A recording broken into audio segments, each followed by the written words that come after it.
And thank you, Mike. And Malcolm, Mel Brough has said that he'll be contesting Peter Slipper's seat. Is that payback time?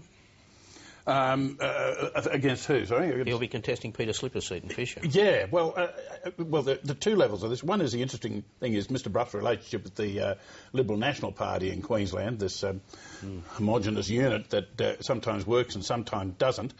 He'll be taking them on, and it's highly unlikely that Mr Slipper will be standing again, even though he has the elevated position of Deputy Speaker, something which has quite annoyed his colleagues and his local electorate. And he'll be a serious player. Brian? Well, that's his intention. He said so. It's his intention to be a serious player in the national stage, which I think means he wants a fairly strong position within the Liberal Party. Well, in fairness to the Liberal National Party, he did pretty well in the last election. He did well. OK, now, Tony Abbott was in unfamiliar territory this week. He went to the Melbourne Cup. And the unfamiliarity, I think, showed a bit. Here he is. The thing is plainly going to be the sentimental favourite, and I suspect an unbackable favourite. Did you want to say that again, so you think? I'm sorry? So you think. Yeah. So you think is obviously going to be the sentimental favourite, and perhaps an unbackable favourite. And the thing is, ran third, as it turned out. Now, the nation stopped twice this week. Once, of course, for the Melbourne Cup. And it held its breath when the rumour went around that Oprah wouldn't be coming out because of the problems with Qantas. But Martin Ferguson, as always, was on hand to reassure the nation. Here he is. The government's been quite excited about Oprah coming. Harpo's questioning whether they want to fly Qantas now. Are you concerned about that? I've got contrary feedback. Oprah will be coming to Australia. Qantas is the preferred carrier. Historically, it has got a very, very safe record. Let's get on with maintaining what is historically a terrific safety record from the point of view of the aviation industry in Australia, whilst also making sure we welcome Oprah. He's enjoying this one. You can see him going home and bouncing on the couch like Tom Cruise. There's excitement in it all. Who's had the worst week, Qantas or the Commonwealth Bank? OK, final observation, prediction? And next Saturday, the Prime Minister will meet Barack Obama for bilateral talks, and that'll be interesting. Again, there won't be that much to talk about, but it'll be interesting to see how the two get on. And so that's announced she's going to Korea and Japan. She's going to Korea for the G20 and then Yokohama and Japan for APEC. And now, as it turns out, NATO later on in the month. She's suddenly getting very busy. That's a lot of travel, yeah.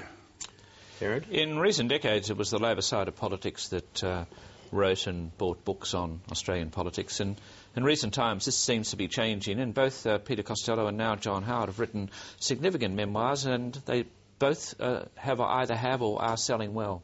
They conflict, though.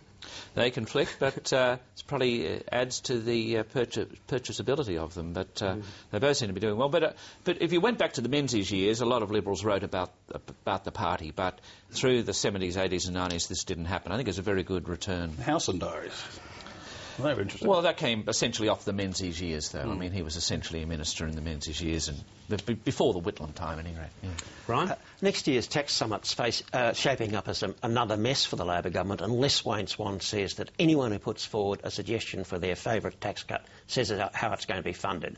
With Australia facing increasing budget costs for an ageing population, there's no point in having a tax summit where people put all their favourite...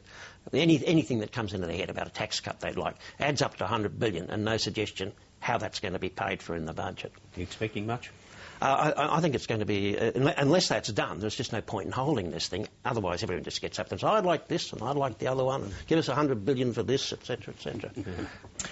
OK, well, that's the program for the week, but we'll leave you now with a moment well worth repeating when Kerry O'Brien asked Robin Williams about the time he described Australians as English rednecks. Thanks for watching.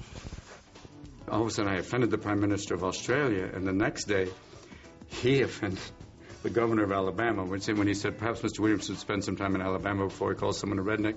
Cut to the Governor of Alabama saying perhaps the Prime Minister should spend some time in Alabama before he realizes that we're, decent, hard-working people. Now I've created a linguistic war between two accents that people are going to have trouble on. I'll tell you right now. No, right now. Let me tell you right now.